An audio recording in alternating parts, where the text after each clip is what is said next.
কথা মতন আমরা সব দাঁড়িয়েছিলাম স্যার, এটা আপনি দেখেন কি অবস্থা হয় দেখেন।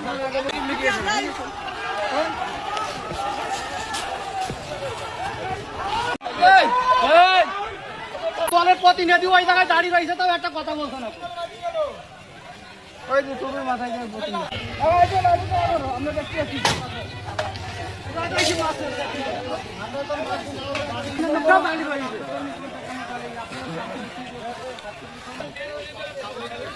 সে সামনে টুপি মাথায় দিয়ে দাঁড়িয়ে রয়েছে, তাকে লোকজনকে ঠেকাইছে।